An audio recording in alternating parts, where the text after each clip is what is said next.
Black সাগরে রাশিয়ার নিষিদ্ধ বা শ্যাডো ফ্লিট তেলবাহী 2টি ট্যাঙ্কারে সুনির্দিষ্ট নৌ ড্রোন হামলা চালিয়েছে ইউক্রেন। শনিবার 29 নভেম্বর ইউক্রেনের সিকিউরিটি সার্ভিস এসবিইউ এই হামলার ভিডিও প্রকাশ করে। ফুটেজে দেখা যায় ইউক্রেনের নৌ ড্রোন দ্রুতগতিতে সরাসরি রুশ ট্যাঙ্কারগুলোর দিকে ছুটে গিয়ে বিস্ফোরণ ঘটায়। হামলায় ক্ষতিগ্রস্ত ট্যাঙ্কার দুটির নাম কাইরস এবং বিরাট, যেগুলো পশ্চিমা নিষেধাজ্ঞা প্রাপ্ত রাশিয়ার শ্যাডো ফ্লিটের অংশ হিসেবে পরিচিত।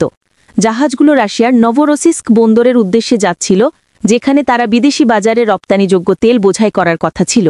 ইউক্রেনীয় কর্মকর্তাদের দাবি, ট্যাঙ্কারগুলো তখন খালি থাকলেও এগুলো সম্পূর্ণরূপে নিষ্ক্রিয় হয়ে গেছে এবং সামুদ্রিক রুটে রাশিয়ার তেল রপ্তানিতে বড় ধরনের ব্যাঘাত ঘটাতে পারে। এই ফ্লিটের ট্যাঙ্কারগুলো পশ্চিমা নিষেধাজ্ঞা এড়িয়ে রাশিয়ার তেল বাজারে পৌঁছে দিতে গুরুত্বপূর্ণ ভূমিকা রাখে। বিশ্লেষকদের মতে এই হামলা রাশিয়ার তেল শিল্প ও যুদ্ধ অর্থায়নে বড় চাপ সৃষ্টি করবে। পাশাপাশি ব্ল্যাক সাগরে সামুদ্রিক সংঘাত আরও তীব্র হতে পারে। রাশিয়া এখনও আনুষ্ঠানিকভাবে এই হামলা নিয়ে কোনো মন্তব্য জানায়নি।